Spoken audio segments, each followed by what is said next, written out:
का विषय क्या है? भूगोल। भूगोल में कौन सी टॉपिक की चर्चा होनी है? तो आपने अक्षांश और देशांतर रेखाओं के बारे में घर से कुछ आपने आप पढ़ के आए हैं? चलिए हम शुरू करते हैं। हमारे पास एक ग्लोब है, तो आप एक चीज जानिए, ये हमारी पृथ्वी का प्रतिरूप है। पृथ्वी हमारी ऐसे ही है। ग्लोब क्या होता है? पृथ्वी का छोटा मॉडल। हाँ, पृथ्वी का छोटा सा मॉडल। इस पे जो चीजें दर्शाई गई हैं, जैसे पृथ्वी पे जो चीजें जहां जहां हैं उसी दूरी के अनुपात में वो सारी चीजें आपकी इस ग्लोब पे दर्शाई गई। ठीक, आप जानते हैं कि हमारी पृथ्वी गोल आकार की है। देखने में ऐसे हमें चप्पी लगती है, लेकिन जो इसकी एक्चुअल पोजीशन, एक्चुअल आकृति है, कैसे है? ये गोल है। ठीक, और आप देखेंगे कि पृथ्वी एकदम से गोल भी नहीं है, ये ध्रुव पे थोड़ा सा चपटी है और मध्य में थोड़ा सा बड़ी होती है। जैसे इस ग्लोब पे आप टच करेंगे, देखेंगे कि ये ध्रुव है, उत्तरी ध्रुव, ये दक्षिणी ध्रुव।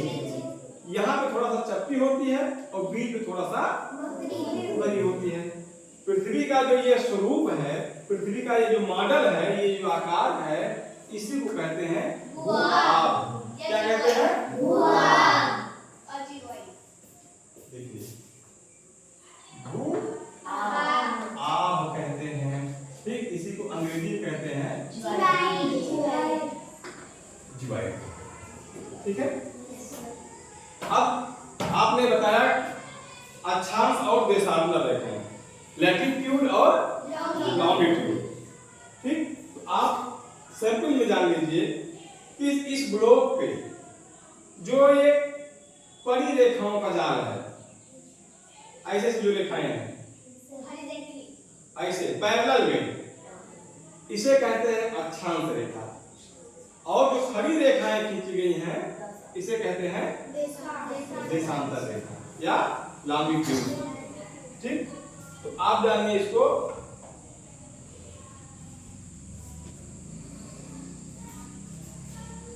आपका एक पृथ्वी का छोटा सा मॉडल यहाँ बनाया गया है। ठीक, ये यहाँ पे थोड़ा चपटी है। अच्छा, जैसे पृथ्वी गोल आकार की है, अगर मुझे किसी स्थान की दूरी का निर्धारण करना हो तो हम उसको कहां से नापना शुरू करेंगे? क्योंकि गोल आकार की है, इसका कोई किनारा है ही नहीं, हम किस किनारे से नाप सकते हैं? तो इसमें जो ध्रुव है, एक ऐसा किनारा मिल गया है कि यहां से हम पृथ्वी की वास्तविक दूरी का अनुमान करें। ठीक, तो एक जो बीच में लाइन खींची गई है, आप पढ़े होंगे, इसे कहते हैं भूमध्य रेखा, विषुवत रेखा और इक्वेटर भी कहते हैं। ठीक है, यह पृथ्वी के बीचों बीच खींची गई रेखा। एक और जान लो, ये रेखाएं किसी ने पटरी से या किसी चीज से खींचा नहीं है, ये रेखाएं काल्पनिक रेखाएं हैं। कैसी रेखाएं हैं? काल्पनिक रेखाएं हैं।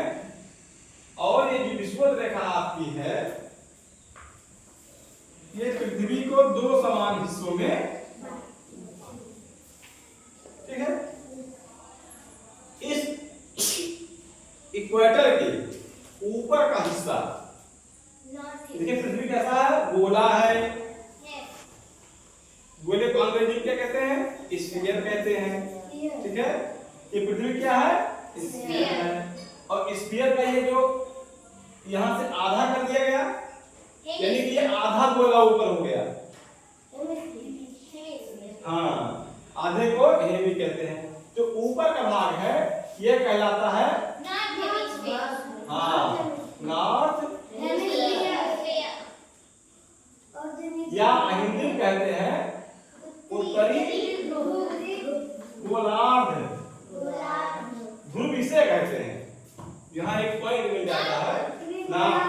ठीक, और जो दक्षिण भाग में नीचे का हिस्सा है, दक्षिणी गोलार्ध, इसे कहते हैं साउथ हेमिस्फीयर साउथ हेमिस्फीयर। ठीक, और इसके बाद आप जानिए इस गोले पर जो ये रेखा है इसे क्या कहते हैं? इक्वेटर। ठीक, इक्वेटर के समानांतर बहुत सारी काल्पनिक रेखाएं हैं, जैसे ये ऐसे यहाँ पे आपको ऐसे दिख रही है, लेकिन जब ग्लोब उठा के देखेंगे एक वृत्ताकार रेखाएं मिले। कैसी? जैसे ये हमारी जो ये है इक्वेटर, यहाँ सीधी दिख रही है जैसे चप्पे में है, लेकिन जब ग्लोब हम देखेंगे तो देखो यहाँ शुरू हुई ऐसे ऐसे पूरा ये एक वृत्त के आकार में। ठीक है, ये जो वृत्त के आकार में रेखाएं हैं इन्हें कहते हैं अक्षांश रेखाएं या लैटिट्यूड कहते हैं। क्या कहते हैं? तो पृथ्वी पर ये जो काल्पनिक समांतर रेखाओं का जाल है, इन रेखाओं की एक खासियत होती है कि ये रेखाएं कभी एक दूसरे को काटती नहीं, कभी एक दूसरे को टच भी करती नहीं। ठीक है, अगर इसको ऐसा देखा जाए तो ये ऐसे छल्ला मिलता चला जाएगा। अगर ऐसे रेखाएं खींच दी जाए और पृथ्वी को निकाल दिया जाए तो क्या मिलेगा? ऐसे गोल गोल गोल गोल गोल गोल छल्ला। ठीक है, आप देखेंगे जो सबसे बीच वाला है ये सबसे बड़ी रिंग मिलेगी जो पृथ्वी को चारों ओर से घेरते हुए। इसके ऊपर और छोटी मिलेगी, इसके ऊपर और छोटी मिलेगी, और जब ऐसे ऊपर बढ़ते बढ़ते जाएंगे तो यहाँ जब पोल पे पहुंच जाएंगे साउथ पोल पे, तो ये इसकी जो लंबाई होगी ये शून्य हो जाएगी, क्योंकि ये नॉर्थ पोल है, साउथ पोल तो यहाँ है। ठीक, तो पोल पे इन लैटिट्यूड की जो लंबाई होती है वो शून्य हो जाती है। ठीक, ऐसे हम नीचे की तरफ बढ़ेंगे साउथ हेमिस्फीयर में, दक्षिणी गोलार्ध में जब आएंगे तो अक्षांश रेखाओं की लंबाई धीरे धीरे घटते घटते घटते घटते जब पोल पे पहुंच जाएंगे तो पोल पे अक्षांश रेखाओं की लंबाई कितनी होती है? तो ये बात क्लियर हुई? अब बताओ सबसे बड़ी अक्षांश रेखा, सबसे बड़ी लैटिट्यूड को हम क्या कहते हैं? इक्वेटर। क्योंकि जो सबसे बीच में है यही सबसे बड़ी सबसे बड़ी अक्षांश रेखा इक्वेटर होती है, विषुवत रेखा होती है, मध्य रेखा होती है। ठीक, हाँ। अब इसके जब ऊपर बढ़ेंगे आप जानिए एक रेखा होती है कर्क रेखा, एक रेखा होती है अब कर्क क्या है, मकर क्या है? ठीक, उत्तरी गोलार्ध में उत्तरी गोलार्ध में कर्क रेखा होती है और दक्षिणी गोलार्ध में मकर। दक्षिणी गोलार्ध में मकर।